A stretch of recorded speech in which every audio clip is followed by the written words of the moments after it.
Welcome back to Cams and Cranks. Today we've got something a little bit different. We're going to be talking to a fellow rider and a content creator, AD Bikelife.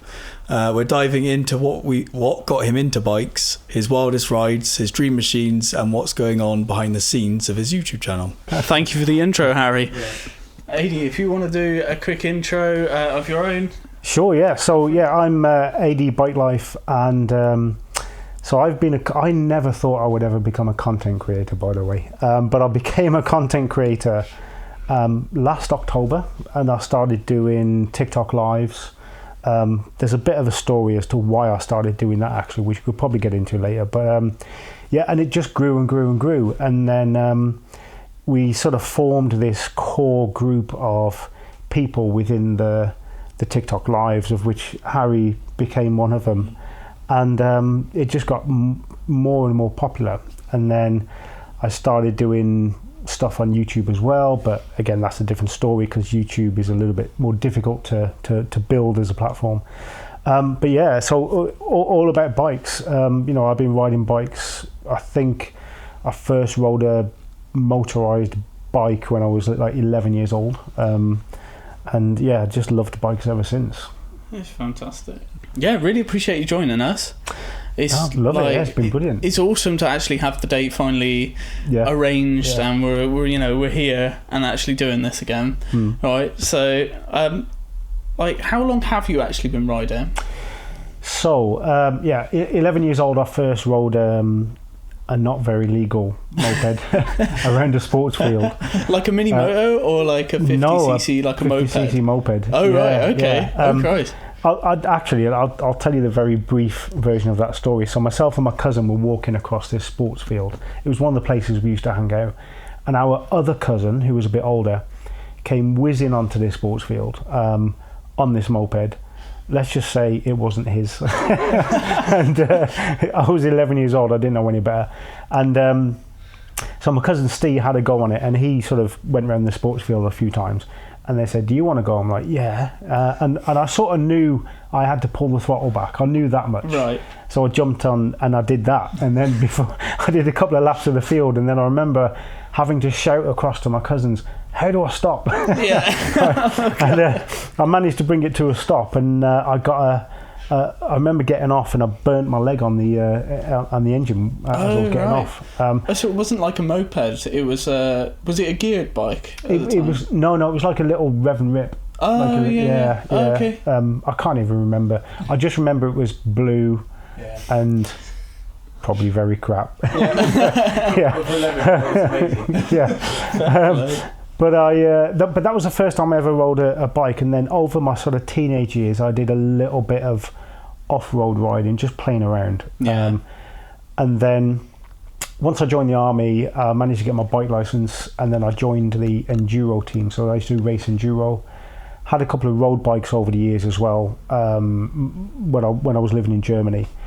And then when I got back to the UK, I did plan on getting another bike because I sold my last bike before I moved back to the UK. But that didn't happen. Let's say there was an ex-wife involved. And then when she became my ex-wife, I then got another bike, and I've had another bike since. So the last sort of 4 or 5 years. Okay. But yeah, I think in total, probably, I've had my license 23 years. Yeah. But in total, I had on and off quite a few years before that. Oh, cracking. Yeah. Would you say like that first experience with you on a bike in that field, burning your leg on the on the manifold and stuff, would you say that's where the bug bit you? Like, do you know what? And somebody's asked me this before. I actually don't know. No. I think I've always really been attracted to bikes, and I don't know why. Even when you're very little and you're playing with toy motorbikes, there's just something about motorbikes. And I don't know whether or not you guys remember, there was not motorbike specifically, but there was a film back in the 80s called BMX Bandits. I don't know if you ever remember that. I haven't seen that one. I'm showing my age now. We're 90s kids. I don't think we've been around for that. And I remember being obsessed with, even though they weren't motorbikes, but the stunts and riding those BMXs. So I was always into riding push bikes and trying to find jumps and big hills to ride down. And So yeah, I guess that was a natural progression to then get into like, you know, riding motorbikes. Oh, fantastic. So that does tie in sort of with the previous question, but was there any early influences? Like, did you watch MotoGP or any motocross coverage? Or? My dad had motorbikes on and off over the years, but he wasn't necessarily a bike enthusiast. He did like bikes, but his bikes were more a necessity to get to work and back. But I remember being a kid and, you know, sort of squeezed into the front door was this, I can't even remember what it was, some old bike, and I remember being obsessed with it. And then I do remember I was probably about 16 years old, and he ended up buying a CB90, you know, the Honda CB90s. Oh, yes. And while my mum and dad were out one Friday evening in the summer, so it was still light, I actually took it into the back garden and started riding it around the back garden. But yeah, so and my uncle was sort of a Hell's Angel type biker. Oh, nice. So yeah, there's always been a little bit of motorcycle influence in the family, but not a massive amount really. Just enough to sort of get you into it, to see it a little bit. Yeah. Did you ever have any influences like? So I had that little bike. So it was a little 50cc dirt bike. It's still going. I think my dad said it was £200. And, I used to ride that. He's still got it. My son rides it now. Right. Yeah. It's just fitting some new wheels on it and things at the moment. But yeah, so I used to ride around my uncle's field. He had like I think it was a couple of acres. He just used to ride round, and he had like some big 500cc single pot motocross bikes, and his son had or his grandkids, they were into motocross, so they actually raced and things. So I used to do that, and then after I sort of went to secondary school, that was it. I didn't really do a lot. I went to school, went to college, and ended up having kids, so I didn't really get any motorbikes until this year.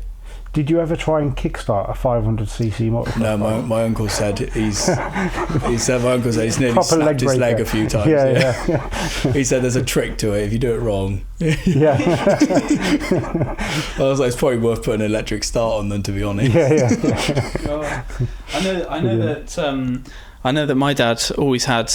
There always seemed to be a bike in the drive, sort of thing. So the first bike I can remember him ever having was his GSXR 1100. That was like metallic silver, metallic blue wheels, beautiful bike, lovely thing.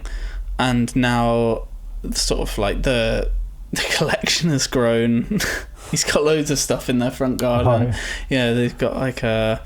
They got like a Ninja 400. He's just done a tour like you did. You went to Europe. So he went in early June. Right.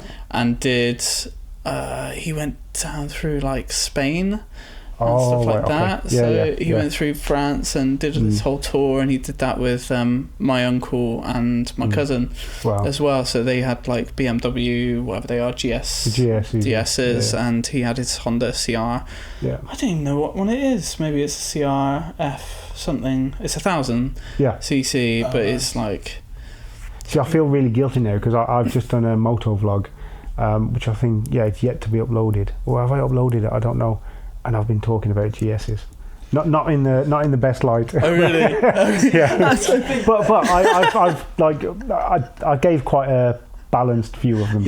But there is a lot of banter, isn't there, between different genres of bikes. It always used to be Harleys. That used to be the sports bikes and Harleys hating each other. 100%. He actually just bought one of the GS 800s off of my cousin. And he's trying that out. I think he's trying to do some like trials types, not trial stuff, like adventure bike, just more adventure bike stuff. He wants to, more like green lane and stuff, and trying to take it off road, and he's going to fit some more like knobbly tires to it. I mean, they're purpose built, aren't they? They're a tool. It's just that, and I think I was saying on this motovlog when I was talking about them that despite the banter and the humour and the rivalry. Between, say, GS riders, adventure riders, and sports bike riders. If I was going to do a very long distance tour, like what Baron von Grumble did, the GS is the perfect weapon for it. It's the perfect machine for it. So they definitely have a place. And I do understand why people like them. I don't find them attractive. There's a sentiment, especially in like your group chat, about adventure riders not nodding. So a lot of sports bike riders nod at them and they don't get anything back. So they're like, oh, well. They get a bit of dislike that way. But I quite like, I'm part of me wants to own a sports bike, and then a smaller part would love to go green lane in as well. I think if I get to a point where I can have a second bike, that'll be eventually, hopefully I'll get a second bike and it'll be something off-road capable. So like when you first started riding, what was I forgot about this thing for a second. So like when you first started riding, what was the sort of the first things you noticed, like, oh god, got to keep my eyes out for this? I didn't realise that this would be like a thing to keep my eye out, because your first bike was my first road legal bike. The road legal one was a Honda VT 750. Okay. It was like a cruiser style, and that was from my uncle's influence and my dad's influence, who liked that style of bike as well. So I had that for a couple of years. I don't really know. I think because I'd been riding off road for a while before that. Anyway, I didn't really have any hang-ups about riding. There was nothing particular, except the one thing really that has always stuck in my mind is keeping your eyes up, just looking where you want to go. I mean, it's something that people say a lot, but unless you sort of teach yourself to consciously do it, whether you're riding off-road or on the road, the principle applies. The bike will go where your eyes go. And I remember when I used to race off-road, for whatever reason, I used to have to remind myself to, hang on a minute, no, look up. Yeah. Especially when you get tired as well, because your eyes drop, your head drops because you get tired, and then target fixation sets in. Yeah, you start looking at closer and closer on the road instead of actually at the horizon where you want to go, and like looking at where the road is taking you. But I think some people very much struggle with target fixation. Some people struggle with confidence, especially around cars on the road as well. Cars not looking out for you and stuff like that. So I guess like target fixation is a big one, and you see a lot of examples of that where people just kind of like zoom into a corner and then they're just in the grass before you know it. I don't want to hit that village, and they're looking at it and they end up in it anyway. So exactly. But what about you, Harry? Like what sticks in your mind? What's the biggest maybe learning point for you? The biggest learning point was the first ride out. I had a car pull out in front of me. They didn't even look in the direction I was in, so I don't think it was necessarily just because I was on a bike. If it was a car, they would have done it anyway. But it's just, you feel more exposed. Like the first time you're like on a dual carriageway and a lorry's next to you, or you're overtaking a lorry, you feel so small. And then my bike is only a 125, so it doesn't have too much power. So I've only ever had the back wheel skip out once, and that was wet. Wet riding, I'd say. It's just as soon as it starts raining, or it's rained recently, and you can see there's a film on the road, you do. Like, oh, I'm a lot more vulnerable in this weather than I am in a car. But this is where off-road riding can really help, right? Getting used to the bike moving around underneath you and losing traction, and it's definitely, it could be invaluable to get some off-road training. I mean, so I didn't talk about sort of bike experience. It wasn't motorbikes, but I used to do a lot of mountain biking. We went to this place near us where there's a quarry, and they turned it into a bike thing. So you used to go off like down the quarry face and do jumps and do downhill tracks and things. Where was that? North Nibley.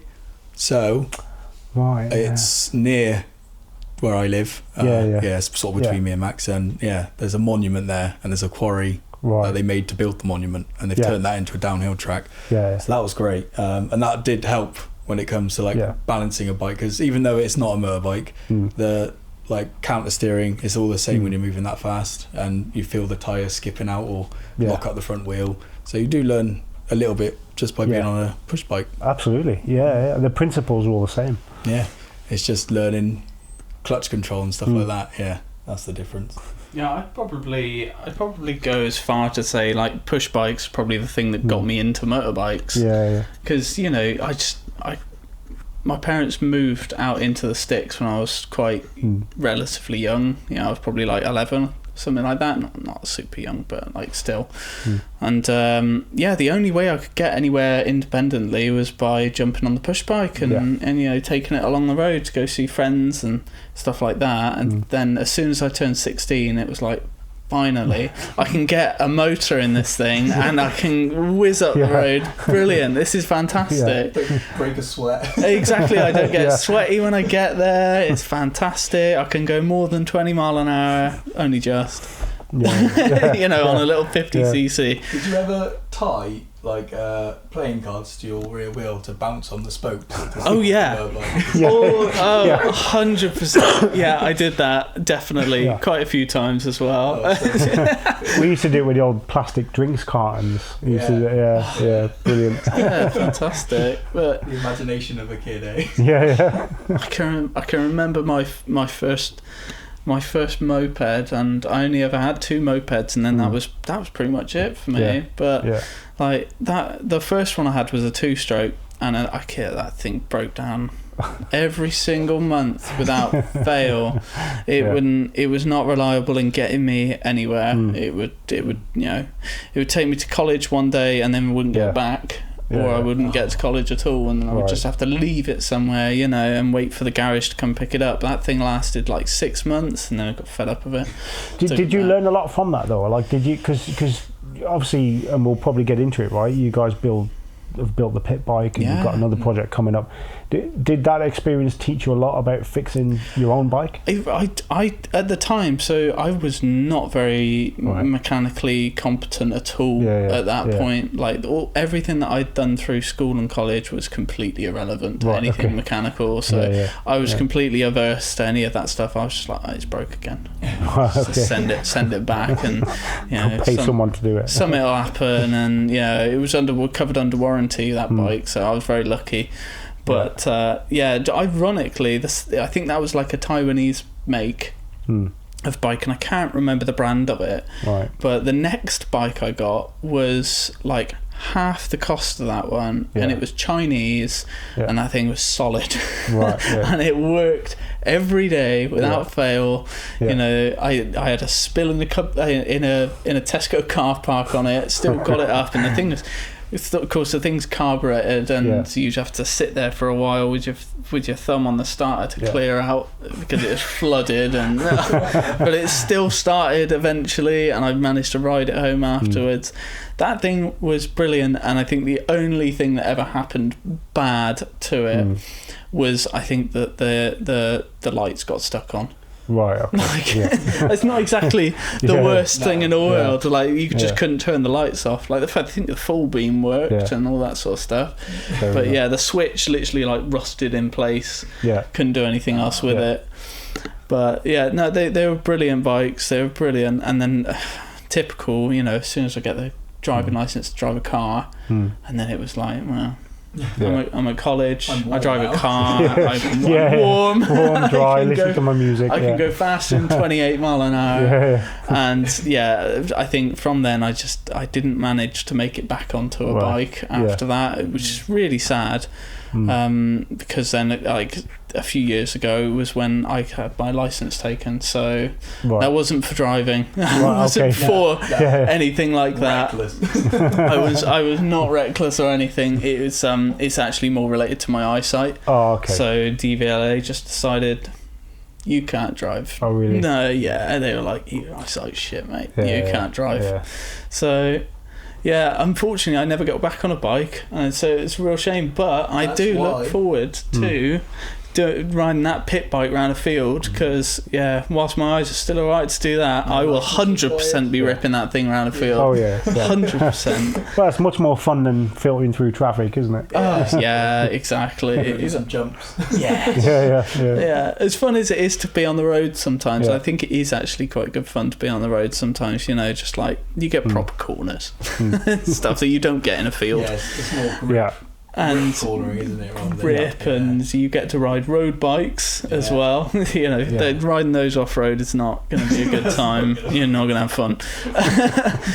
So I mean, but either way.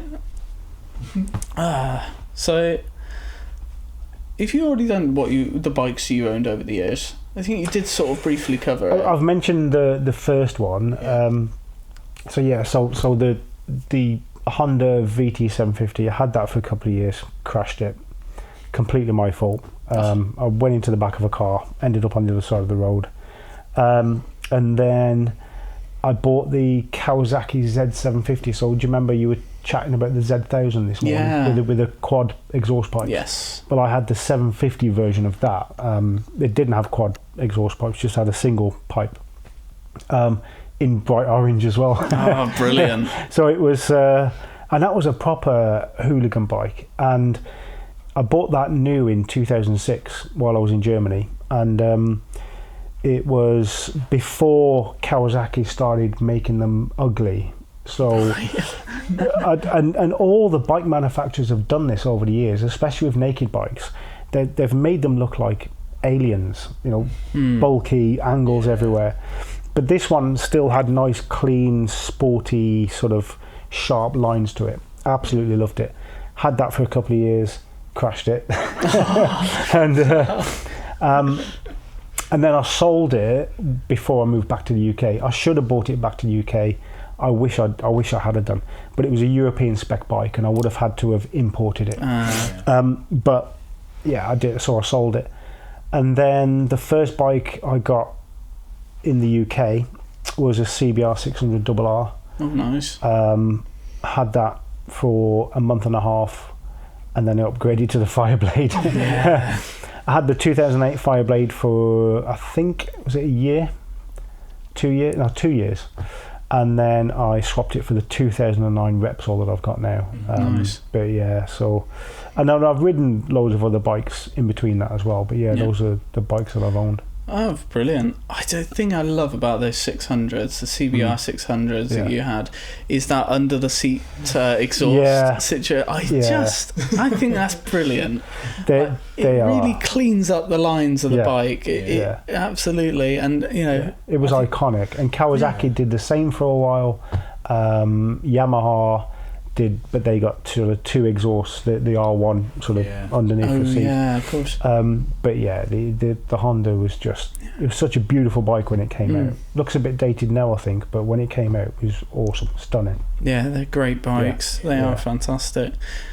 We haven't got much of a bike history. I've only got my little YS125, which AD's already interviewed me about, and I get on well with it. It's just, it's a starter bike. So it's not the fastest. It's got tiny little tyres, which is the biggest issue with it I have. And then I'm just excited to get my next bike. So at the moment I've only got one bike on it's a stepping stone though, right? It is. So and you've got the right attitude about it, because like so many people, especially when I do the TikTok lives, so many people ask silly questions like, is an R1 a great starter bike? And it's like someone wants to get their bike license and jump straight onto a big super fast sports bike, and it's like, no.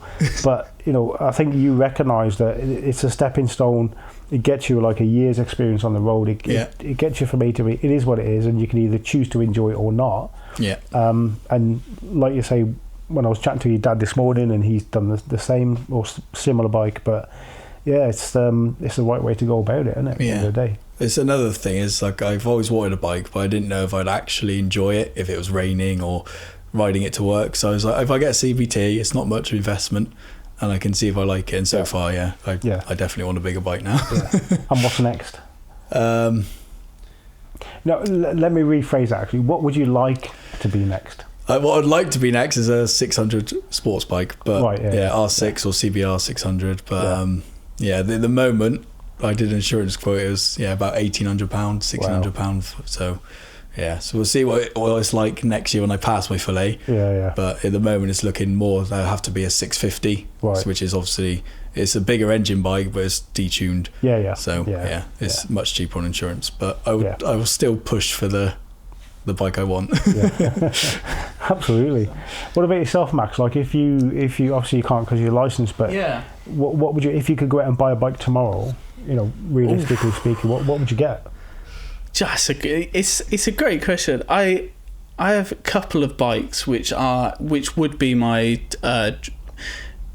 dream 2-bike garage, right? When you think about like what you'd love to see in your garage, and if I had these 2 bikes, I'd feel like I wouldn't need anything else. But I've always had a real soft spot for KTM's, right? And especially the SMC 690. Yeah, I think it's an R. It might be SMCR or something like that. Yeah. But that supermoto styling. Yeah. The massive engine that's in that thing with just a single pot, it makes an absolute racket, and it's just an absolute hooligan bike. Yeah. But I think they're big, and they are kind of a bit daunting to me, because big bikes. There's a lot of power for a single cylinder, thing in there. So they are definitely up there. If I can get my hands on one of those one day, I'll 100% it's the kind of bike that one front tyre will last you forever, because it'll never be on the ground. Well, no, you don't need to put it down. Not really. You don't need to.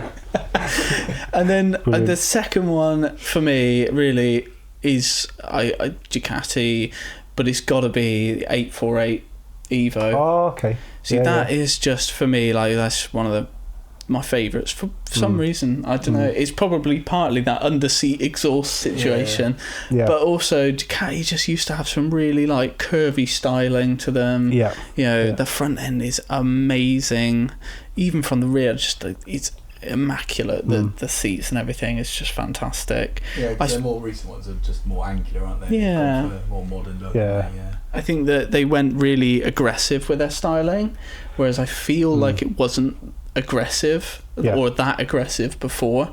And the aggressive thing is just sort of like, don't know, it doesn't really suit me so much. So the Ducati, and we saw one at the bike meet where at the end of May, and it was a beautiful white 848 Evo with red wheels, and that thing just looked fantastic. This thing looked awesome. We might put a link to that video up here as well, just so you can check it out and see that bike. And all of the other bikes that we saw there were awesome as well. Just like, there's so much to see there, and I could have spent like a couple of days there, to be honest, just going around sitting on bikes and stuff, I think it was fantastic. Technology is great, isn't it? This? Oh, that's your That's phone. my phone. Technology. So what we go riding style? We'll go for, we haven't asked AD what his dream bike is yet. If you could have any bike. It would, I mean, there would be a few, but I think if I had to choose one, it would be the Honda RCV 213V. I don't know what that bike is. It's a MotoGP bike for the road, basically. It's a MotoGP bike with lights. It's Honda's equivalent. It's Honda's equivalent of.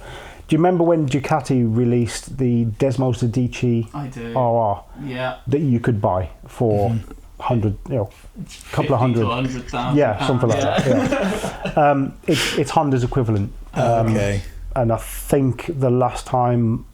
There was one at the NEC bike show last year, and I think the guy there said it was about 150 grand.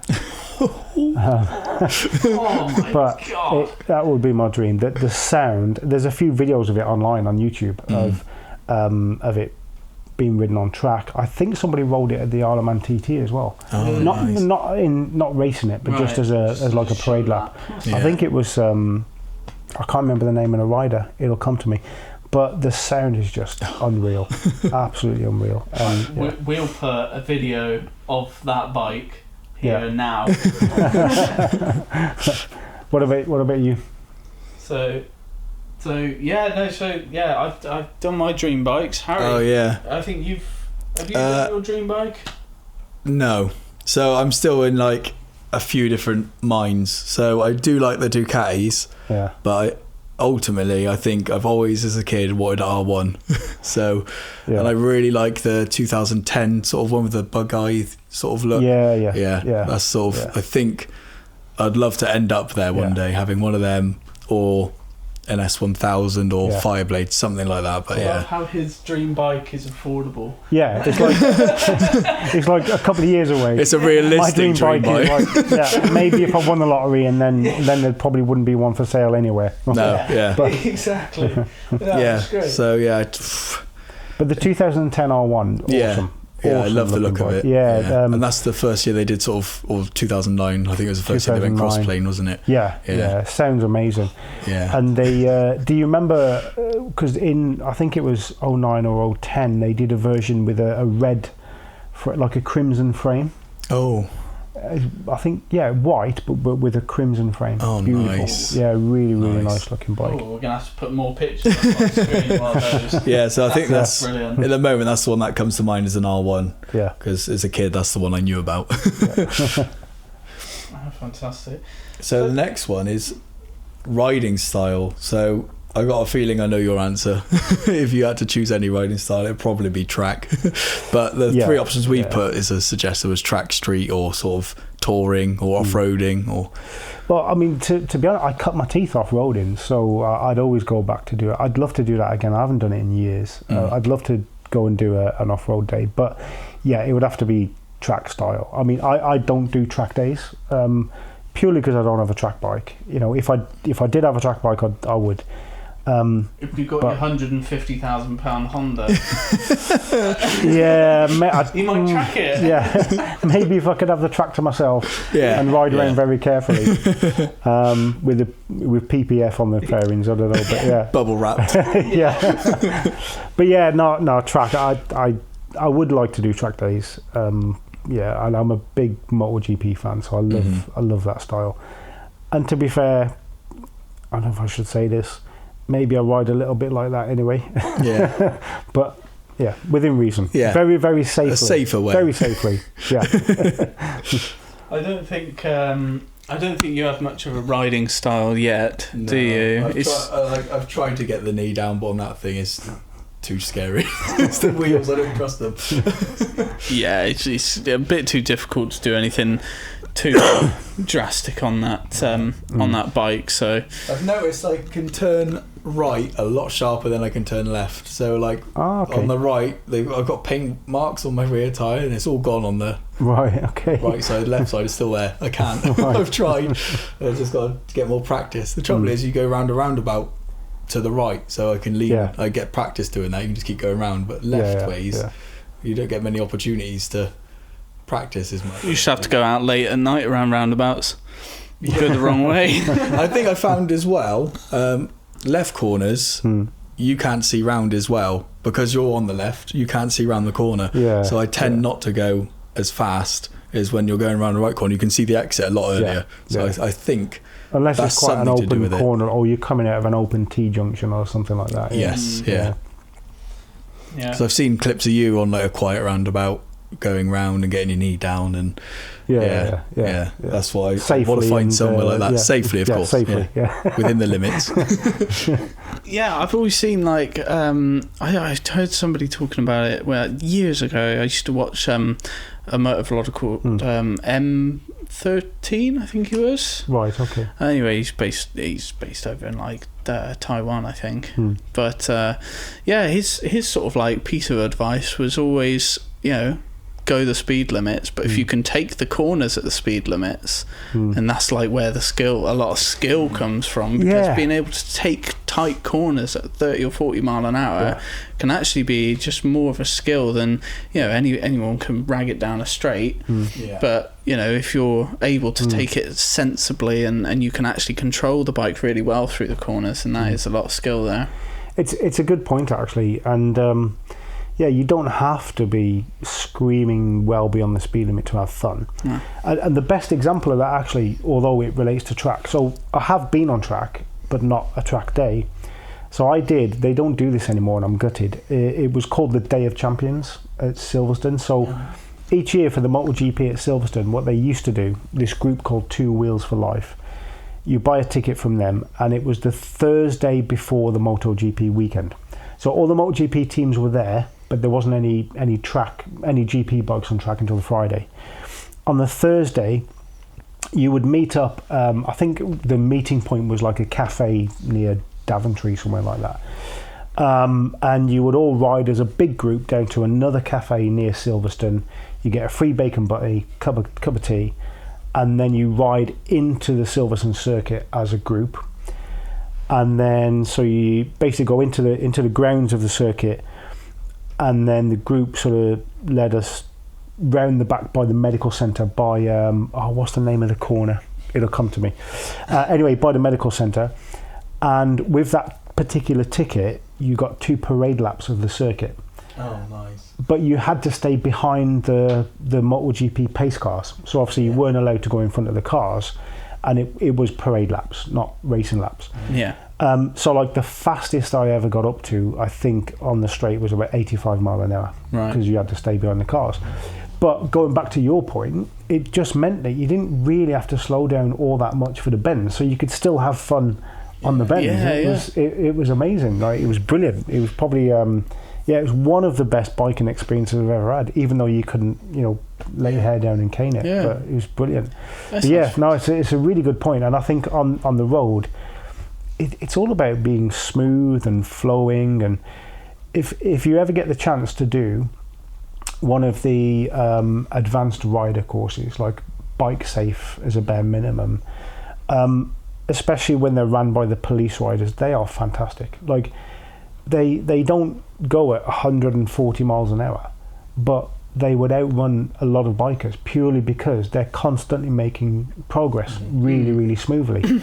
And similar to what you say, they don't necessarily slow down to 20 mile an hour for a bend, because they've already planned what they're going to do a long time before they get to that bend, as long as they can see it. And it's all about smooth progression, it's about weight transfer and making sure that you're in the right place on the bike when you do the bend and everything like that. And even using the whole of the road, and sometimes car drivers might see you moving over to the other side of the road and think that you're being a lunatic, but actually that's what the police do. They use as long as it's safe, of course, you can use the whole of the road that's available, because it increases your vision around the next corner or wherever you're trying to get to. But I think that's quite a good thing the police have done there, because there's always been like a tension between police and bikers, or police and like car enthusiasts. But if they're trying to coach you, sort of, you can see both sides. They're just trying to do their job. They're also trying to keep you safe. And it's just, they're humans at the end of the day, and it's quite a good idea, I think, to go through a police course to improve your riding. They're brilliant riders as well. They are brilliant riders. Nice. Right, you want to ask that one? So sure. So you've obviously done a few mods to your bike. You've done a fair few. So just talk us through about the sort of stuff that you've done to your bike so far. Okay. Like what you've done since you got it. What was actually the state of the bike when you got it? It actually wasn't all that different. And the only things that I've done to the bike are cosmetic, really. Yeah. So I haven't done anything performance wise. The last bike I had a Power Commander. This bike doesn't, and I didn't want to fit one because it's pointless. I don't see that there's any point really, unless you get a full system fitted and you have to get it mapped and have a Power Commander that way. So basically the mods that I've done, trying to think from the front of the bike to the rear. So I upgraded the headlight bulbs to LED bulbs, just standard H7 LEDs. Make a huge difference. The grips, I always prefer Renthal race grips because they're nice and thin. Standard grips are a bit too thick. I don't really like the feel of them, so I changed the grips. Fitted the quad lock. That's not really a mod, but fitted the quad lock. What else have I done? I've upgraded the brake discs to EBC wavy discs. The exhaust, the Leo Vinci exhaust that I've got. So when I got that bike, it had a GPR, so it's an Italian brand, full carbon sleeve exhaust. So I didn't need a new exhaust because that was fine and it sounded amazing. But a friend of mine, his friend used to have a CBR 1000, same as mine, and he had loads of stuff lying around in the garage and he was getting rid of it. And he offered me this exhaust for 50 quid. And I was like, I couldn't afford not to, right? So 50 quid for that end can, and it matches the bike a lot better. It matches the colour of the frame and all. So I've done that. I have upgraded the rear indicators, so they're really small and compact but quite bright. And I think that's about it, really. So all cosmetic. Yeah, fair. Yeah. Oh, nice. So that rear hugger you added, that matches the... Oh, yes, the rear hugger. That looks amazing. Yeah. I got that for free as well. I was really lucky. Yeah. So some guy on TikTok who used to have a 2011 Repsol blade, he was chatting, he came into the live once and he said, oh, I've got a rear hugger if you want it. I was like, a Repsol one. I was like, oh, how much do you want for it? But no, you can have it. Just come pick it up. I was like, no, come on, man, I'll give you... So I took him some beers, right? I gave him some beers. So he lived up in Birmingham, and I was heading up there anyway. So I said, yeah, okay. So he gave me that rear hugger, and it wasn't a direct fit, so I had to make a bit of a modification. But yeah, it looks so much better. It does, yeah. It blends in. Yeah. It's cracking in there. Yeah. Absolutely brilliant. What's one mod that you would do to every bike you own, like in the future or in the past? Have you done one mod that's always the same? Grips. Yeah. I mean, to be honest, the most sensible answer would be set the suspension up, right? Yeah. So get the suspension set up for you. That can transform a bike. But if that goes without saying, I'd say grips. I really do love the thin race grips. Yeah. They're not the most comfortable in the world, but I just prefer them. I get so much more control and feel. So I'd say upgrade grips. And it's not a mod that might impact your wallet so much as either. No, exactly. Exactly. Yeah, because I think a lot of people think like one of the first things you do when you get a big 1000cc bike is you have to go get an exhaust to put on the thing. You have to go get some sort of Black Widow exhaust to put on your 125, or some like Akprovic system to put on. I mean, I definitely agree that if it's got a standard exhaust, then change it, because the stock exhaust systems are just terrible. They look terrible, sound terrible, and they're heavy as well. Often, aren't they? Really heavy. Absolutely. Yeah. But you're right. You don't need to all of a sudden go and fit a full system that gives you an extra 15 brake horsepower. Yeah. But costs you $5,000. Exactly. Unless you want to, right? But that's fine. Each to their own. Yeah, 100%. I mean, I think talking about like family members and their bikes, just again, like I don't think my dad's ever fitted an exhaust to a bike. He's always kept like a lot of standard stuff going on. His old Gixxer that came with a race pipe on it. Right, yeah. So it was. Well, that's a benefit of buying. That's a benefit of buying a used bike, right? Because someone else has already spent a lot of money. Oh, exactly. Doing all of that stuff. Come over with the sale of the bikes. Exactly. Yeah. But interestingly, you mentioned about keeping the bike as standard. From what I know and from what I hear, most dealers, if you're part exchanging a bike, they prefer it standard. Yeah. So I definitely recommend to anyone, whatever you upgrade on your bike, like keep the original parts. Yeah. Because when you'll probably get a little bit more in part X value if you put it back to standard. Yeah. So you were telling us earlier about an issue you had with your bike recently. Oh, I wondered if you'd just tell. So I've got a Heel Tech gear indicator, because the blade doesn't tell you the gear on the dash. So a Heel Tech gear indicator, which plugs into the OBD port under the seat, and as it says on the tin, it tells you what gear you're in, and I like that, and I'm used to it, and that's fine. So I was riding along the other day, and all of a sudden it stopped reading the gears. So it just had a single line dash in the centre. But that meant that obviously a signal was still going to the gear indicator, so it was still receiving a signal, it just wasn't reading gears. And I pulled over and I thought, what's going on there? Must be electrical. I took the seat off at the side of the road, had a look at the connection, all seemed fine. There was no bent pins, there was no snagged wires, and I was just a bit baffled. So I got back home and I thought, I need to look at the rest of the wire. So it was underneath the tank cover. Anyway, got the tank cover off and then realised that the cable was running underneath the airbox. So I was like, oh God, here we go. So I had to get the I had to lift the tank up, prop it up. And you've got to be careful not to detach the breather pipes and the fuel pipes. Started to unscrew the airbox, and as the airbox came loose, I managed to get the cable out. So, and I'm taking my time, right?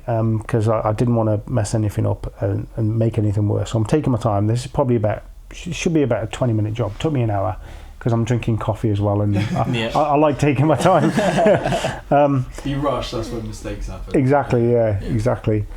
So I couldn't find any issue whatsoever, and I thought, well, it must be the gear indicator itself, because it's getting a signal, and where it reads the signal from, so it connects to the OBD port, which basically, so therefore it connects to the ECU, and obviously the ECU reads the RPM signal and your speed signal. Yeah. But my speedo and my speedo and my mind's gone blank. Rev counter was all working, right? So I thought there can't be a problem there, so it must be the gear indicator. So later on that night, I ordered a new one, put everything back together on the bike, ordered a new one, 110 quid. And then I went to bed, and then I lay awake. I couldn't get to sleep, not just because of that. I think I was struggling to sleep that night anyway. But I was laying in bed thinking about this, and 2:30 in the morning, I was like, I've got it. I've got it. I know exactly what the problem is. I'm a complete idiot. And I ran back downstairs. My missus was like, where are you going? I went, I've got it. I figured it out. And then ran back downstairs and got my torch out, and I was like, yeah, exactly that. So basically what the problem was, when you pull the clutch in, there is a clutch safety switch. The pin comes out when you pull the clutch in. Tells the bike or tells the ECU the clutch is pulled in. When you release the clutch, it pushes the pin back in, tells the ECU the bike's in gear. And because the gear indicator reads, takes information from the ECU, the gear indicator thought that the clutch was permanently pulled in, which is why it wasn't registering any gears.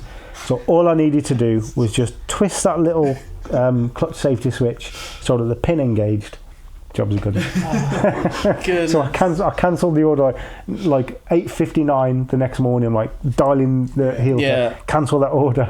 You managed to cancel it all right and everything. Yeah. Oh, brilliant! And brilliant. That's just it's like one of those issues where it keeps you up at night sometimes. It does. What the hell? Yeah. It's annoying, isn't it? It is. Absolutely. You guys must have some as well, because the pit bike you've been doing is not the first project, right? You've done, or is that your first project? This is our first project, yeah. Right, okay. So you've got some stories from that. Yeah, so we've done we bought the bike from a guy in Wales. It was just the engine, which he said was okay, and then a frame and wheels. That was about it. We paid £60 for that, so like great, a nice cheap thing for our first project. I got home, we took the head off the engine, and he had left the spark plug out and just left it in his shed, and water had got in. The cylinder was like stuck in there. It's all just rusted. I was like, oh, it's a working engine, is it? So I've had loads of stories of just fixing things, thinking we're finally there, but we finished it, and then suddenly there's an oil leak. Or like the wiring we had a bit of issue with. So you'd be like, it's not starting, and then you realise a wire's not quite got the sleeve on it properly where it's connected and it's touching the frame and shorting out. So over the course of 9 videos we've done, we found quite a lot of little things which we've learned along the way. So it's frustrating. Sometimes it can be the littlest thing that caused the biggest problems. A friend of mine broke down on the motorway on his S1K, and it turned out that the problem was it was just a 5 amp fuse that blew. It was the indicator fuse. But because the indicator was on the main ignition loom, so it just blew the whole thing. And the previous what had happened was the previous owner had fitted aftermarket indicators, left one of the spade connectors bare, and it had just shorted against the frame underneath the rear seat. But yeah, and cut his ignition out completely. Bike was completely dead. Yeah, just because of a blown indicator. Yeah, it's just either it wasn't poor design because it should have been just covered, but yeah, it's just that's again a rush, probably rushing to get it in to make it look nice, and then didn't pay attention to the details. One thing that sticks to mind with our bike was the front wheel axle. Right. It was. I'm not sure if the bearings were too small or the axle was too wide slightly, but it took a sledgehammer and half an hour to get it off. And a heat gun. So we ended up replacing it, but for a while when we were just trying to get it back together, we sat there just, this can't be right.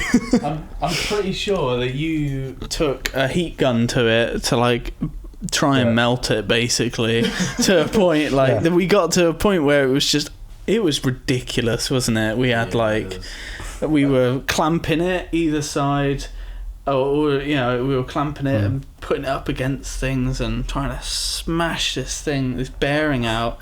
And you said the other day, you think that it was completely seized. It was like it fell apart completely. Did it not ruin the forks then when you were getting that out? Could have contributed. It could have. They were leaking already, but it could have contributed. But we were sort of holding the bike and then just tapping the axle, but it just took so long. Yeah. Did you swear much?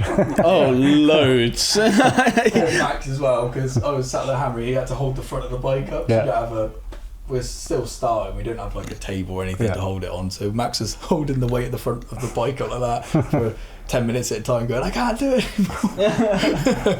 Yeah, it did wear my arms out a bit, and we did have Vinny come over at some point as well to help us get it out. He's definitely the biggest of us. So. The amount of times we've taken that front wheel off though is, I'm surprised that we didn't get a front axle sooner to fix that, because as soon as we got that front axle, it was just like boom, straight in, bearings easy. And Harry said, there we go. I said, is that it? You're joking, are you? Like we usually need to get hammers and everything out to try and get those on. What that axle was, if it's a slightly wrong one or if it had been warped or something, but yeah, it's just. You're not going to want to ride it after all of this. You just want to have it as a display piece. But there's a few things that we've sort of fixed temporarily as well, which that does bug me. So we ordered wheel spacings, and the biggest issue we had was it's a Chinese pit bike. It's not like I can Google Fireblade 2009 bearing. It's just pit bike bearing, and then there's so many different types, so we had a lot of issues of ordering parts. Send it back. So that was a massive issue, to be honest, but I'm excited to start this next project because it's a proper brand, it's got serial numbers. It'll be so much easier. Well, I'm not going to comment on Chinese bikes. No, you've received a ban before, haven't you? So. Great bikes. Yeah, brilliant. Typically speaking, you think, well, cameras versus phones, and you don't know which one to pick. I know that I struggled actually for quite some time when doing our first few episodes, because we've got that camera there just lying around, which is the one looking at you. I've had that lying around for quite a few years. It's one that I bought for my missus, right? And so I didn't know whether to use that, whether to use my phone, or what to do about it essentially. But eventually we did our first episode. We did that on the phone, and then I think most of the episodes since then, apart from the last one, where we finished the pit bike, that was done on the phone as well. And I just what do you prefer? Do you prefer using the camera or the phone? I much prefer using a camera. Right. Okay. I much prefer. I think that we came to like an agreement that the colours just look a bit more natural. The depth of field looks better because of the bigger sensor. I think you can just see more separation between things in the foreground and background. Whereas the phones are great for the size of the lens that they have. But they just can't quite get as much information in. That's what we've sort of seen. They're fine. Like the phones are fine. There's nothing inherently wrong with the video that you get from the phone. And actually, if you're trying to capture a shot, by the way, with the phone is dead ahead up there, you know, the one I'm pointing to right now. It's great for that kind of shot. Because you don't have to, because it's such a small sensor, you don't have to worry about what's in focus, especially from that distance. It's got like, it's going to have all of us in focus easily without a problem. Whereas you think like, if you're trying to use a camera like that one, it might start trying to hunt for focus somewhere in between. Sometimes it can do that. They're generally quite consistent, but they're not as snappy. Especially see this is where I'm a complete noob. I've never used a camera like this. I've always just used my phone. I think the most technologically advanced that I've ever got is to buy a laptop and then use my phone as the webcam for the laptop using the software, what's it called, Camo or something like that. Something like that. But yeah, even that's a bit of a pain.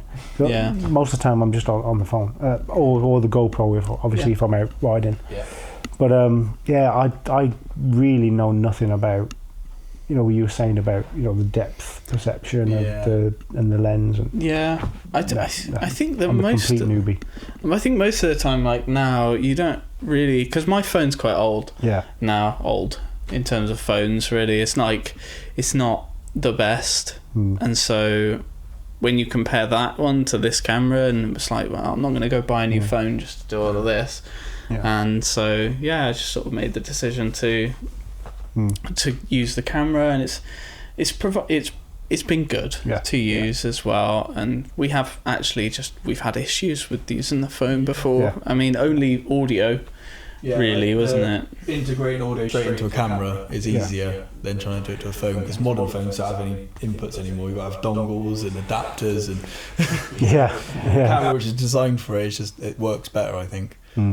Yeah, exactly. I mean, don't get me wrong, I would love to have a really good professional setup, but it's surprising though, isn't it, nowadays? You know, you go back 10, 20 years and you would have to have some sort of decent camera, but nowadays you can have people who are world famous just from an iPhone. 100%. Fantastic. The cameras they are in the same category nearly. They're just you can tell very slight differences and things like that, but they're up there where they're good enough to film feature films on now. There's so many films that have advertised as shot on iPhone or whatever. I mean, have you seen the rigs that they use when they say it's that? They say it's not just an iPhone. They've got like an iPhone is just in the rig, and then around it it's like this big old cage, and they've got like mics and lights and mat boxes and everything set up on it. It's actually it's actually crazy. They've got that thing on life support. It's mad, but like they are good.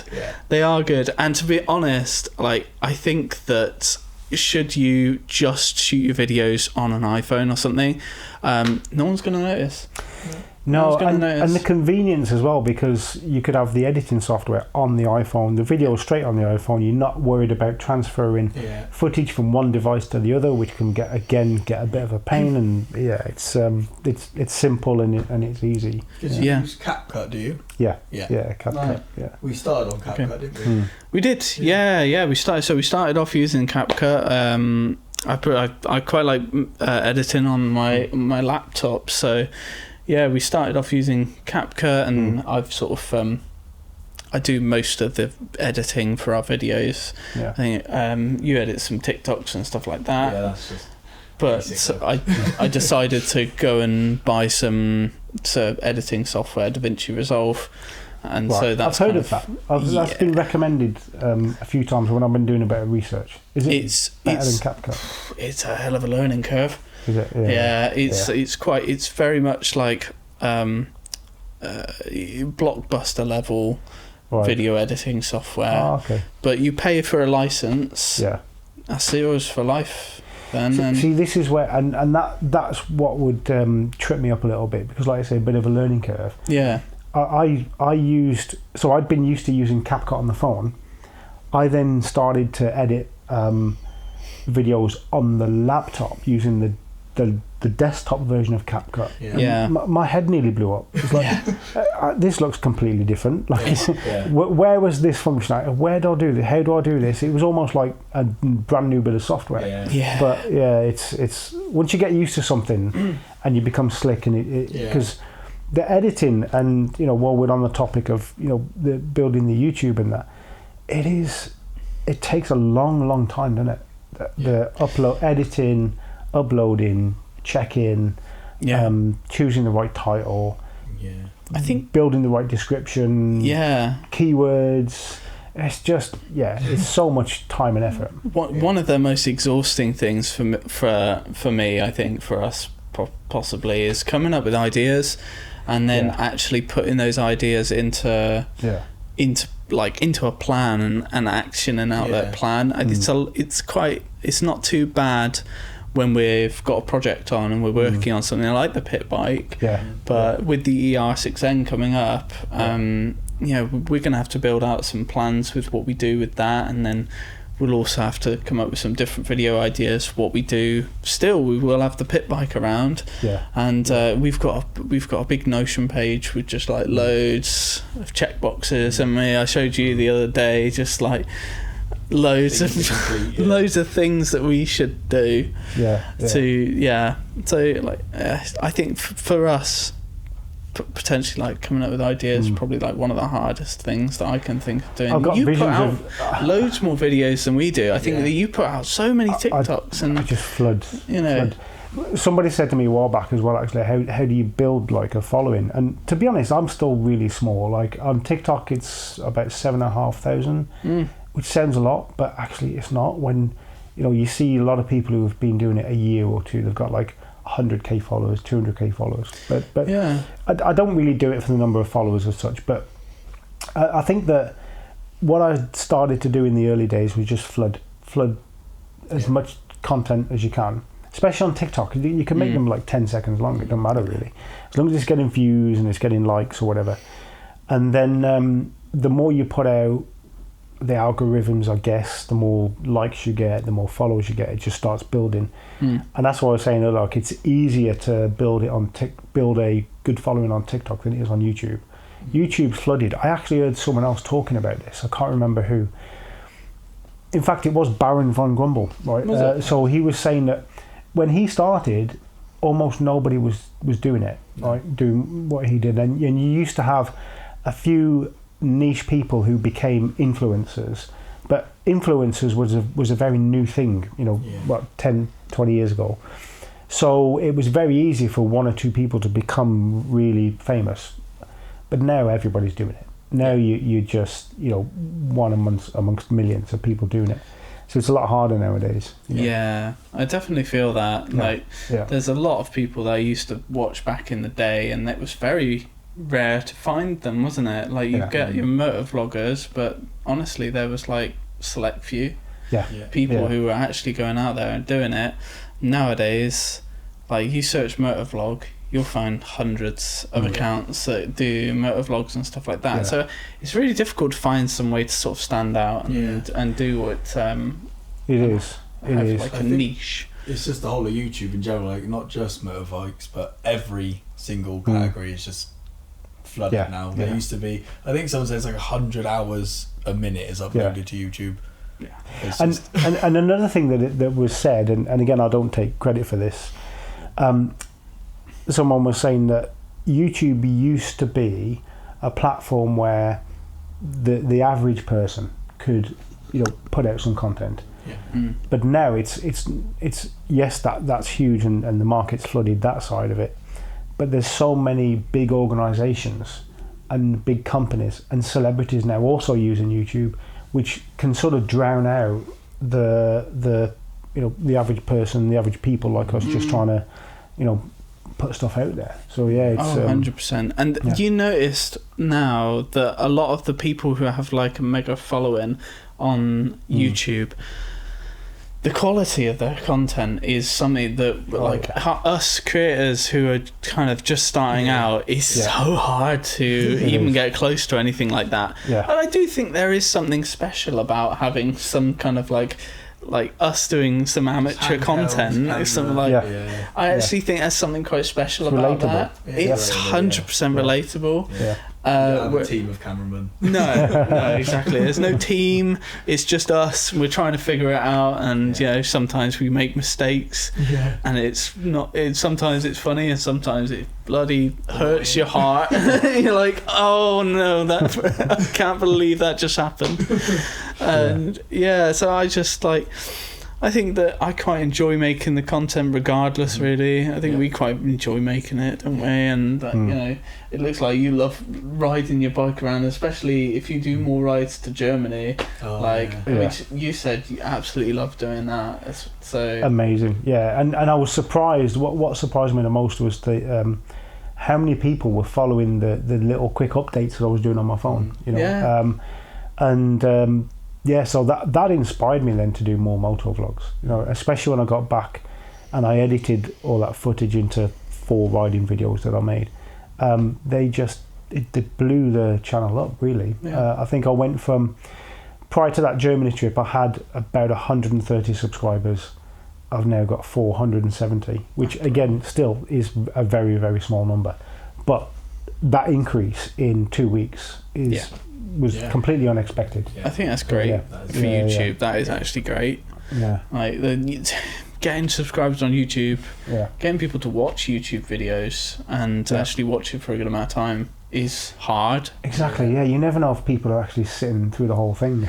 And to be honest, I have to say this actually, because if not, she'll remind me.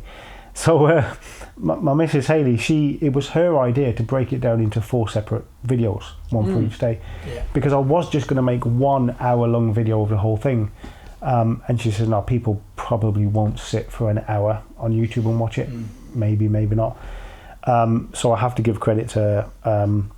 So there you go, Haley. You've got to mention. You got credit. I've got to be in the good books for that.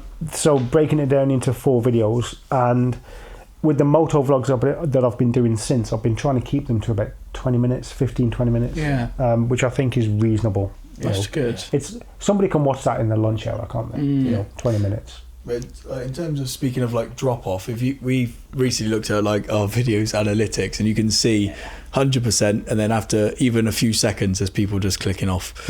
And it's just because that's not what I thought it was. It's stuff like that. It's just it's surprising to see the drop, and then some people stay for the whole thing. But it's just it's interesting how and people say it's TikTok brain, but it's just we're used to refreshing short videos and seeing, and then you see a long video, they tend to skip it. So the short, if you're doing, some people love long videos, but most people, I think 10 to 20 minutes. I was going to say, there is an audience out there for long form videos. Absolutely. 100%, for someone like me, when I'm working, as an example, when I'm working from home, if I can put on an hour-long video, I'm actually looking through YouTube for long videos like that, because I'm working and I just want something in the background.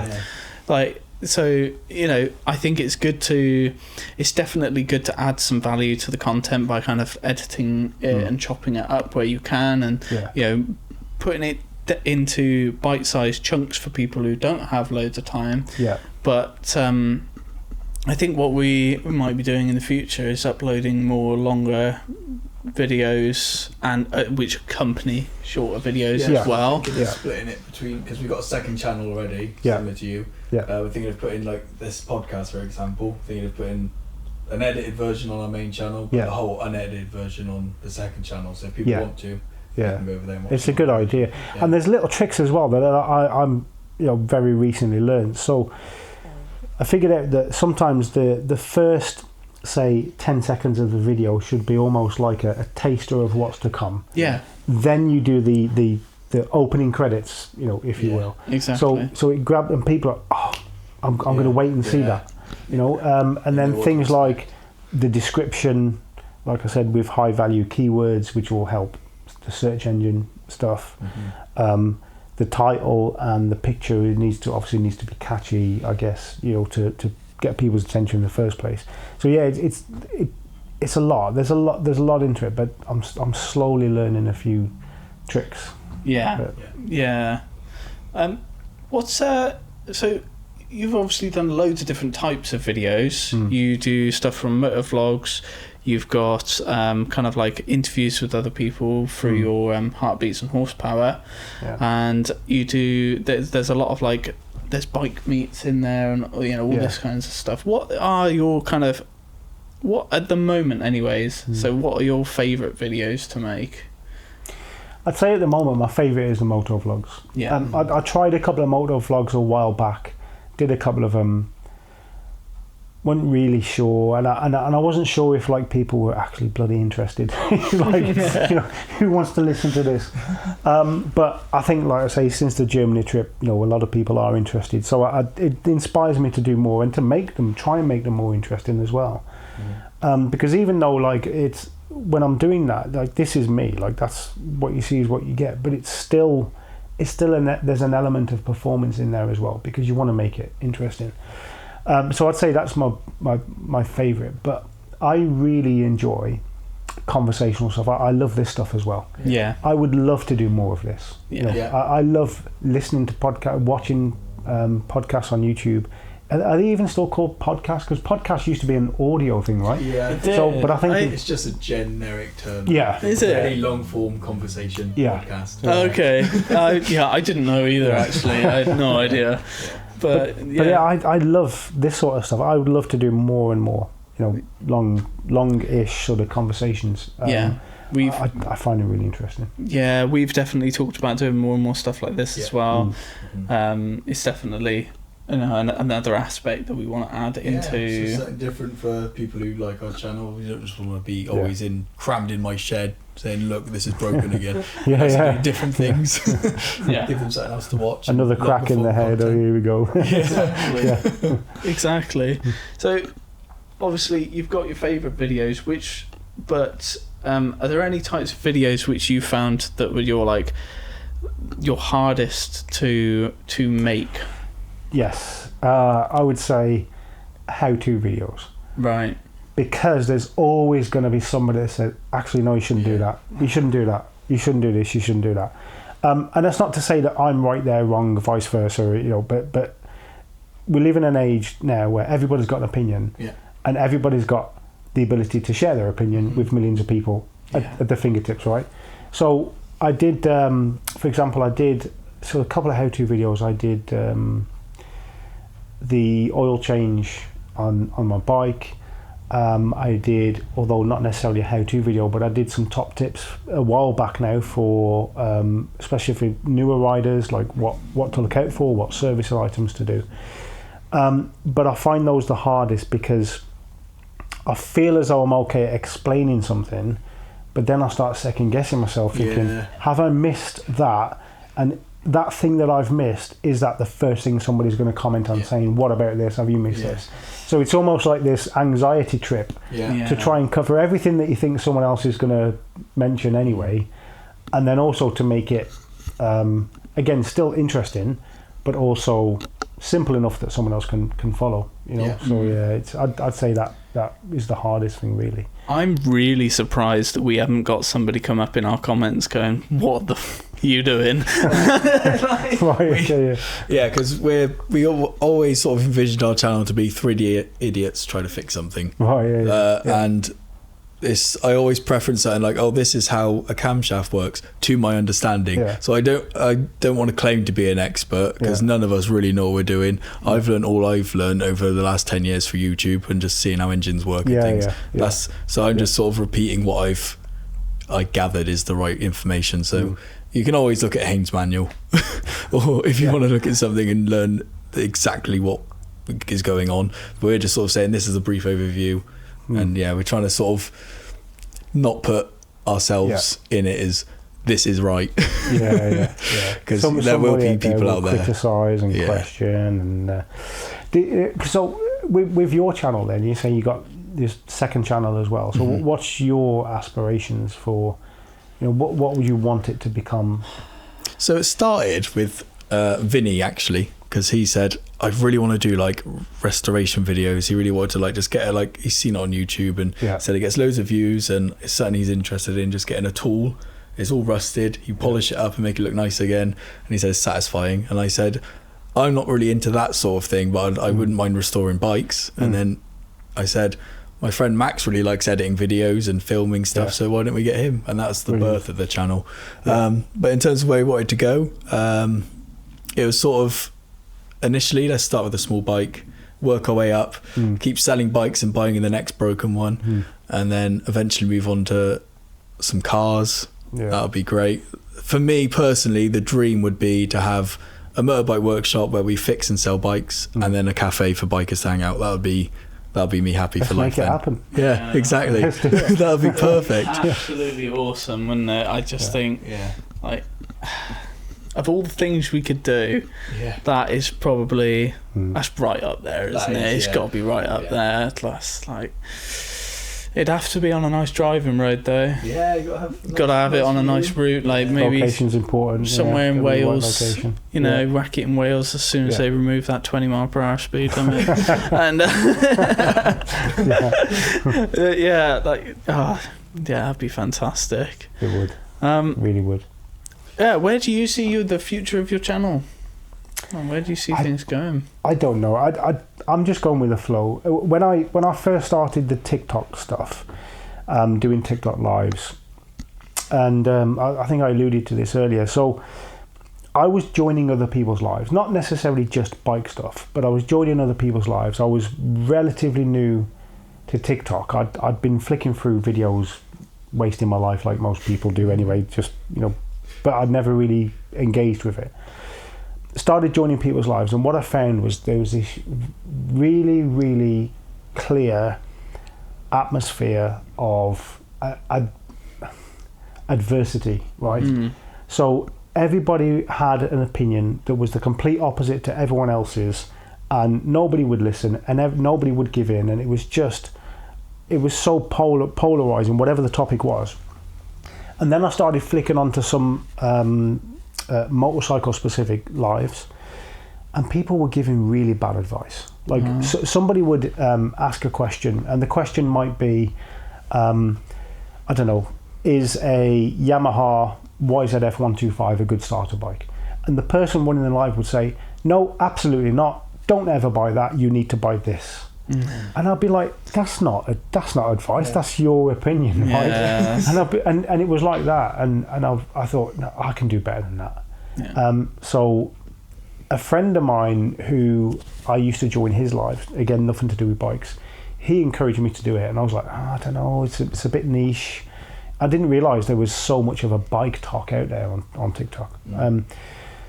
And eventually I did, and it sort of started from there, really. And I just try and give balanced advice. But that's where it all started, I guess. Oh, bro. Yeah, because that's how I found you, was the lives. I was scrolling through TikTok. I was about to play some Rocket League with Max, and I found yours, so I put it on the computer so I could listen. I was like, it's actually really good. He's giving good advice, and I was about to do my CBT. That's so I was right, like, any tips? Because I was nervous, and then I found out you only live about 30-40 minutes away. I was like, oh, no way. So it's brilliant for that as well. Like, I've met so many people now since doing this, and the bike meet in May was awesome. Got the next one coming up as well. 6th of September. We will be there. We will be there, both of us. Superbike Factory, Donington Park, 6th of September, be there. It was a great time last time, and we just... I'm really excited to be going again, actually, as well. Brilliant. Hopefully we can stay a bit longer next time as well. No, it would be nice to be able to stay a bit longer, be able to... I don't think I'll be bringing my bike again just because of how far it is on a 125, but it's a bit of a trek, isn't it? It is a bit of a trek for and if I'm coming as well, I can't put you on the back. Not yet.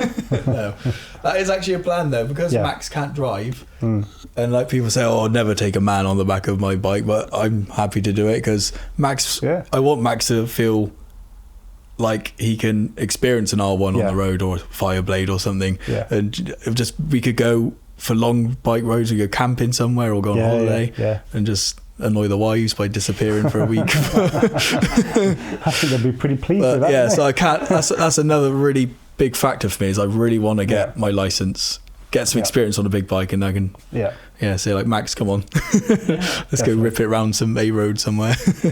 And maybe even a trip to Europe. I definitely recommend. Yes, if you ever get the chance, when you ever get the chance. And I've seen from your videos, like, it's so much cheaper on a bike. The ferry's like 25 quid or something to get to France. It's just everything's so cheap.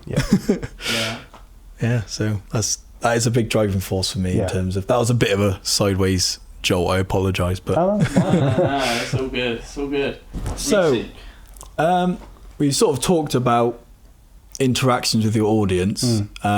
So I think I'll move on to the other prompt we got, which is, what equipment do you use to help film, or what's the most useful bit or exciting bit of equipment you've got for filming? I use my iPhone or my GoPro and a microphone. I've got some DJI mini mics when I'm doing static stuff. And then I've got the lav mic that fits inside the helmet. And that's it. That's all the equipment I use. I did, like I say, experiment a little bit with the laptop, and then using the phone as the webcam for the laptop, recording that way. And in fact, that's how I did the podcast with Annabelle McCarthy. Did you ever see? Yes, I did watch that one. Yeah, that was a really good episode. Yeah, so I did that with that was with the laptop and the phone. But yeah, that's it. So really, really basic. Really basic. Yeah, but it works. I wouldn't know how to use anything else, to be fair. Like one of these cameras, like I'd be stumped. No, well, that's what YouTube's for, I think. Exactly. If you want afterwards, I can always show you what the sort of stuff that we do. But honestly, it's not going to be a massive difference to what you do already. But it might just help you, because I've done a lot of work with cameras. And just kind of like the inner workings of them. Oh, sorry. I didn't see that there. You were. Thank you for doing that. Yeah, and just the inner workings of it. And one of the best things that I got actually was that mic up there. It's on top of that camera. Oh, okay, So that's a shotgun mic, and just plugs into the camera. And because it's got the fluffy sort of wind muff on it, you can take that thing out in like really high winds, and you won't get any wind noise at all. It will like block everything, and you'll still be able to hear yourself really clearly. It's a really nice mic, that one, and they're not too expensive. They're about, I think I got that for about 30 quid. That's on Amazon, that's and reasonable. It's not a Temu special. It's it is an Amazon special, but the brand's well known. So I think what helped us as well is we both met at college. We both did like an audio production sort of course. So we learned quite a lot about audio editing and production and microphones and how to record properly and things like that. So that's helped us a bit in our journey. But it's just mainly we want the video to look good. So definitely, we're no stranger to like editing programs. I think that going from like audio production programs over to editing software was not a massive jump for us. Laid out in a similar way.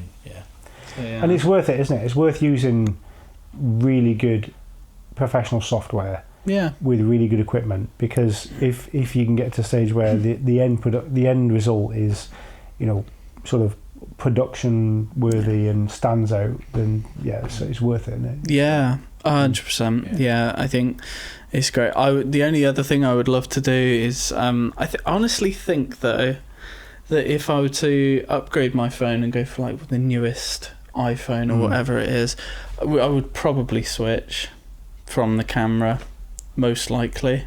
Yeah, that's the bit where they're right up against each other. These two, aren't they? So they are. Like, if you got a new camera, that would probably go above the iPhone again. If you got the latest Sony or 100%. Yeah, if the value of the latest Sony is just crazy. they're cracking. Like Sony cameras are great. I mean, we use a Lumix, and I do really like the footage that comes out of a Lumix. But Sony are just they're there for their. Sony are really good for their autofocus. They're very, very good for their autofocus. It's snappy like crazy. They're really suited to video, I think. They are. Compared to like, you get Nikon and stuff, but I think they're more focused on photos, aren't they? I have heard recently that some of the Lumix cameras are very video focused as well, and I wonder what some of their newer offerings would be like actually as well. So that's something to keep an eye on. if we ever need to upgrade right? If we get some money. If we get some money from somewhere, it'd be nice to upgrade some of the kit. Although it does all right. Continue to build the channel and then employ somebody to operate the camera for you as well. Yeah, we probably will need to do that as quite far down the line. But at the moment, I quite like operating the camera, even though it's sometimes a guessing game. Have I got you in shot? I trust the camera. I'm sure it's fine. Right. So, moving on from the whole YouTube stuff, obviously, some of your favourite rides were in Germany and going through Europe as well, which obviously you captured those and popped those on YouTube. Were there any other rides that you've been on in the past which you'd put up there as like your top 2 or top 3 rides that you've ever been on? I really, really enjoy where we live, the general area, because I think we're really lucky that we've got so many really good riding routes around this area, whether it be through Gloucestershire, the Cotswolds, South Wiltshire, and so I think my favourite places to ride, other than the big trips, is just around this area, because it's fantastic. And then because it's local, you get to know the roads really well. You know what's coming around the next corner, you know how tight the next corner is, you know where you can open it up a little bit. So I really love that because of the familiarity of it and the quality of some of the routes that we've got around here, to be fair. But nothing beats the B500 in Germany. Nothing that I've ever done. And I lived in Germany for 10 years and I never rode the B500 while I was there. I don't think I even knew about it. Even though I of those 10 years, I was probably a biker on the road for about 6 of them. And I didn't even know it existed.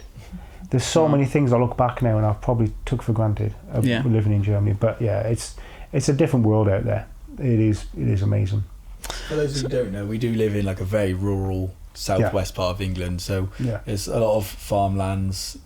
You go out 5 minutes out of any town you're in the middle of nowhere. So the roads are just lovely. Got views all the time. All the roads sort of are winding through woodlands, and it's lovely. We are lucky. We are really, really lucky. What's the one route that's up in Scotland? The NC 500. You ever considered doing that? The one thing that puts me off, and this is going to sound really ignorant almost, is the weather. Okay, that's true. Like if you could plan it for like a nice day, then I'd do it. But going all of that way, my worry or what my reservation is going all that way, and then it's a gamble with the weather, and then you think, oh God, the weather's bad, and you don't necessarily enjoy it as much. But having said that, on the doorstep we've got Wales as well. There's some amazing roads in Wales. There are some fantastic routes around there, and I don't know if this bit's going to go in the video. I have a friend who built a web app for sharing driving routes. So it's because he drives quite nice. He has a quite nice car. But he loves to take that thing on nice drives around the place. So he built a thing. It's in Google. You can just search "Find a Drive," and there's it's a community hub basically where you can log in. You can set points on a map, and then share that with anybody else. And you can look up nice drives in your area or wherever you want to go. So that's worth a mention. That's really good. There is one specific to bikes as well, but I think you have to subscribe to Calimoto. Have you heard of it? So I think there's a free version of Calimoto that you can get, but then I think the paid version is one where you get access to everyone else's routes that they've uploaded. But it's all specific to bikes as well. So I think it's a great idea, isn't it? I've heard one on TikTok at the moment going around. I think it's called is it called Deutsch or something like that? It sounds like it's a German name for an app, but it is specific to I can't remember. I might have absolutely murdered that name, but it's it definitely began with a D. I remember that.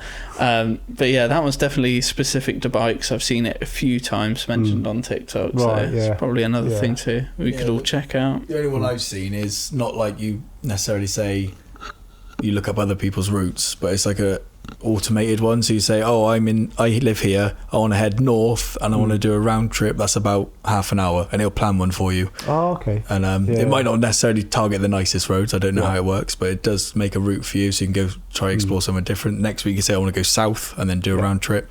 So yes, stuff like that, just to get you out and about more on the bike, because sometimes you're like, where am I going to go? Because sometimes I go out in the evenings when the kids are asleep and I'm like, I want to go somewhere different, but I don't know where to go. So things like that could help. Yeah. Definitely. Do you have any bucket list trips? Like places, like journeys that you want to do in the future? I don't think so. Well, actually, no, I do. I would love to go and do, let's say, Mugello, MotoGP in Mugello. We raced that on a MotoGP. It's our favourite one. But I'd love to go there, and I mean, I've been to MotoGP races and World Superbike races before, but I'd love to sort of tie it in where you go to a nice warm European MotoGP weekend, but then after that do a track day there as well at the same time. That's probably a bucket list. I mean, if there's any tracks in the world that I'd like to ride on properly, do a proper track day, Silverstone definitely. I love Silverstone. It's such a long track, quite technical, but Mugello. I'd love to ride on Mugello. That's again the one we did on MotoGP 24. We would do that, and then we go to another track. We were like, nah, it's not as good. We go back to Mugello again. And it's funny, actually. That's the track that the Grand Tour were on in their first season when they were doing the supercars. They were Mugello. So it's crazy. I was thinking, I've literally ridden that track in MotoGP. So I know you do predominantly like solo riding, and I know you say you're a bit wary of doing group rides. I know you go with your friends, but you're a bit reluctant to do it with like a big group like at the bike meet, and I understand why, but can you just give us more insight to that? So there's 4 of us that have been riding together regularly for a couple of years, and we did the European trip last year. Unfortunately, only 3 of us went this year, so we all know how each other rides. We all trust how each other rides. I know that as soon as we got onto a dual carriageway, for example, I know, give it a minute and Mark's going to come flying past, because he likes that sort of stuff. We know that if Paul's leading, he will spot a hazard, and if Paul slows down, you need to slow down. Like, do you see what I mean? So we all know how each other rides, and then when you start adding new people to that, it's not that you shouldn't trust anyone or that no one else would be, able to sort of ride that way, but it's just a risk. It's just an unknown, and you just never know if. And then you start adding a few more people. You never know, is somebody going to come past and try and do a wheelie at the wrong time? Is somebody going to get overexcited and try and race? And so I'm always wary of bigger groups. But the other main reason of bigger groups is the bigger the group, the slower you have to go. And if you're doing a decent distance, so if you're doing a ride of an hour, but if you're in a big group and there's loads of different bikes, you probably have to stick at 40 mile an hour to cater for some of the smaller bikes, which there's nothing wrong with doing that. If that's what the plan is and that's what's been organised, it's fine. So I'm not against that at all, except for the fact that an hour at 40 mile an hour on a sports bike is really, really uncomfortable. Really uncomfortable. Because when you're getting a bit of a lick on a sports bike, you've got the wind against you, which is helping you up. You're moving around a lot. But at 40 mile an hour, you're sat in one position, and then you're like, oh god, my wrists are killing me now. And there's only so long that you can hold on with your legs and your core before you have to. So it's so tiring. I guess part of it as well is like, if you've organised a bike meet and then go out for a ride, if something happens, you might feel partly responsible because it's your meet. Absolutely. If and this is why at the last bike meet in May, and the same for this one, this is why, because a couple of people have said to me, is there a ride out? No, not really, because I would just feel responsible, even though everyone's responsible for themselves, but still I would feel some level of responsibility if something went wrong. Yeah. I completely get that. That's fair. Have you been on any big group rides? No. The only person I've ridden with is my dad, and we go out occasionally and we swap bikes just to see what it's like. And we've done that, and I enjoy that. And you can see the hazards of riding with other people, just saying like, oh, you got to stay back, and you're not sure quite where they're going to take up the road, or how fast they take corners. You got to learn it all. But I can imagine being in a big group, it can be a bit daunting. Yeah, especially if you don't know them. Absolutely. Yeah. I'm gonna skip ahead ever so slightly. Sure. And just move on to if just talking about any close calls. Basically, have you had any close calls whilst riding your bike? I imagine you have. Yeah. And as everybody does when riding, obviously, would you care to share any? Yeah, sure. Yeah. So I've had 3 accidents on the road, and they were all my fault. But close call specifically, the last close call that I had, I was riding with my friend Paul, and we were riding this sort of twisty road, and some of the bends were blind, and he was in front. I dropped back a little bit. He created a bit of a gap, and then he disappeared around this bend, and then I sort of came around this bend. We were doing a relatively decent pace, let's say, and then all of a sudden I got around the bend and noticed that he'd almost come to a stop, and so had the cars in front. Yeah. So I immediately put the brakes on, back brake as well, as you would do in an emergency stop. Didn't have time to stop before I was going to hit him. So my first reaction was, where am I going to go? Yeah. Spotted my escape route because there was nothing coming, luckily, in the other lane. But I'd already planned. It was a solid white line as well. Yeah. So I'd already planned I would put my wheels in between those 2 solid white lines. So at least I've got a chance of getting between traffic. So I'm heading for the white lines. I'm still braking really heavily. I let go of the front a little bit because I don't want my front to bin it on the lines. Yeah. I'm keeping the back brake on, but then the rear tyre loses traction. And now I'm sideways, opposite lock, on the other side of the road. And this like skid for about 3 car lengths.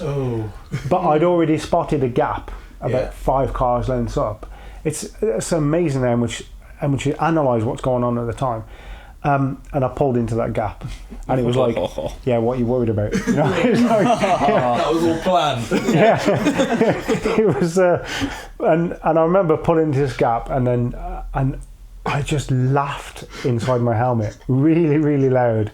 And I think that was part of an adrenaline dump as well. I made it. And I was like, I was like, that was awesome. You know. But it was that's the most recent close call. I think that was about, I don't know, that was this year actually. So that was probably about 4 or 5 months ago.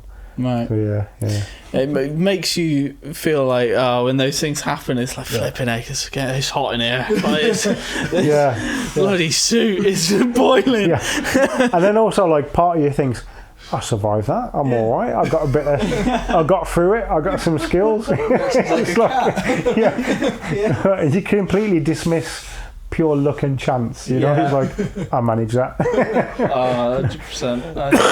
Have you had anything, Harry? The only one I had was a bit of target fixation when I was out with my dad once. We go around a corner. I was close to the white line in the middle. I saw a car coming around, and I looked at the car rather than the thing, and I got way too close. Luckily, my dad didn't see behind. It was just like, that was it. I haven't gone crazy yet, so it's so easily done, though, isn't it? Yeah, so easily done. And you're like, and then you go around the corner, you're like at the speed limit around the corner, and then it tightens up. I've had that a few times. You're like, no. But other than that, it's not been too bad so far. Those close calls are really, they can shake you up sometimes. I think others, they might give you a little bit too much confidence.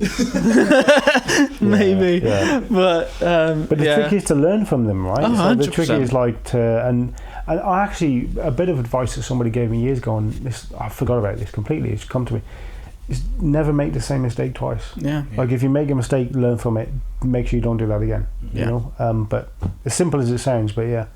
No, this is great. That's also why you should, like, I'm not going to tell everyone to start on a 125. You could start on a slightly bigger bike, but learning how to make mistakes on a 125, like I've had the rear tyre come out a few times, but that's not going to do anything on a 125 really. I was going slow enough. You haven't got enough power to accidentally put too much around a corner. So you can sort of work your way up to handling 200 horsepower at the rear wheel. So it gives you a chance to learn from your mistakes without them being too catastrophic. And it's like a couple of people have said to me in the recent past, like they've said, like I've had an accident, how do I rebuild my confidence? And I always say the first thing is to figure out, okay, what happened? Why did that accident happen? Because if you can break it down and say, well, actually, it happened because I did this, I did that, and I did this, or I didn't do this, then you know what to do next time or what to avoid next time. And it sounds like it's oversimplifying it, but it doesn't need to be any more complicated than that. It could be like easy to blame, that person pulled out, but you might have been right tucked up to the hedge, going too fast, making it so hard to see you. So there's always something you could do. An advanced driving course once, and one of the first things they said was every accident is avoidable. Yeah. And I was the guy there who was like, well, is it really? But sometimes a car comes out all of a sudden. Yeah. And he says, that's the mistake. You're using the language all of a sudden. Nothing should ever be all of a sudden. No. Because you should be planning and avoiding, and so you should be predicting it anyway. Yeah. You know, you're heading down a road and there's a T-junction. There should be no such thing as a car coming out all of a sudden, because all of a sudden means you didn't think they were going to do it. Ahead, you know. So it's really, really interesting way of looking at it, I think. Yeah, it is. Definitely. Quick fire round. Quick fire. It's more just like random things I didn't know would fit anywhere else. Sure. So, favourite. I'm just reading the questions. They're quite interesting, actually. Favourite bike movie. Bike movie. I'll have to come back to that one. I can't think. I think me and Max are going to have the same answer. I'm trying to think of bike movies. Tron. That's probably what got me into like bikes partially as a kid. I was like, oh, that's so cool. They are awesome. They are, That movie's so cool. Yeah, like I never saw the original because I want to, but I've saw Tron Legacy, and a lot of people don't like it that much for some reason. I love it. I think it's an amazing film. Actually, it's not necessarily it's not a fictional movie, but it is a film, and it was the Faster series, narrated by Ewan McGregor. Oh, okay. So it was all about the MotoGP. Oh, nice. I think there hasn't been one for years now, but back in the day, I think the early 2000s, and then I think two or three subsequent years after that, they made a movie about, a documentary movie about the MotoGP. Nice. Yeah. Oh, that's great. What would you say, Tron as well, or have you got something else you've also like? I'm trying to think of other stuff and it's not coming up. I don't really know. Because some people class Top Gun as a bike movie because he rides a bike in it. It's not really. It's not really. I never really watched Top Gun. I think when I watched Tron, I was looking at it like, Tron blew my mind. Bikes are so cool. Yeah. I was a kid when that movie came out, but it's really cool. What year did that come out? I'll quickly Google it. Hold on. Because I remember Tron, but I'm thinking of the original version. We're thinking of one that's like probably 2011. I'm gonna say. Oh yeah. That's my guess anyway. I haven't seen it actually. You haven't. 2010. Oh, I was nearly there. Yeah, so it's on Disney. Oh yeah. I remember. I vaguely remember the first one. Yeah. But I'm going back to 80s. Yeah, it's a good movie, that one. I did enjoy it. There's a nice I don't know what bike he rides in the beginning. It's a Ducati naked bike, isn't it? It is Ducati, so it's probably a monster then. Yeah. Probably Ducati monster. He rides around in the beginning and then they go into the simulation and they ride the he's like, oh, I got this. Crazy bikes, yeah. I'll have to watch it. Yeah. Definitely worth it. What's the worst riding habit you'll admit to? Well, we know he doesn't speed. Yeah, that never happens. Getting angry. Just road rage. Getting angry like, with other drivers. Yeah. That's my worst habit. Like, that's everybody gets that. Something I in us, swear. isn't it, Like, when you're on the road? Yeah, but I get angry when people cut my missus up driving, and I'm not even the one driving. but the thing is, and I can sit here and rationalise any situation like that, and it doesn't help anyone to get angry. In fact, you're worse off for getting angry anyway. Yeah. B, it can inflame the situation and make it worse. And then being on the bike, especially nowadays with dash cams and all sorts, is just it could end up. Yeah, it's not worth it. But I really struggle. I must admit, I struggle. I do really get angry, especially with middle lane hoggers. I saw one of your motovlogs recently, and you were like, he was like not letting you pass, and then he was giving all that, and you were like, you're on camera. Yeah. I'm the bad guy apparently, because they're like sat in the right hand lane. It's like mad. Yeah, unbelievable. Yeah. We already covered whether riding with others. That's like group rides basically, so that's all good.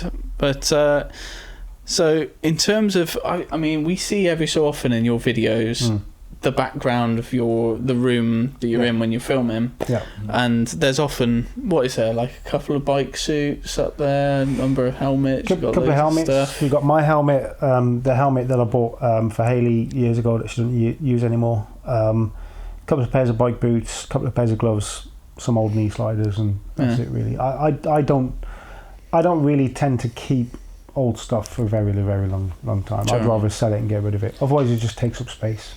Yeah, that's fair. You can do with old helmets as well if you don't want to like sell it. Cause some people don't like buying them. You can donate them to like is it the police or firefighters, and they can like do crash testing on it and stuff. Yeah, and absolutely. they do training with it. Yeah, so it's ways to get rid of it. I still own too much more than I need, but I don't. Yeah. I tend not to hoard. It's nice to have a backup. Although I would love, sometimes you see moto vloggers or people who do sort of more professional stuff.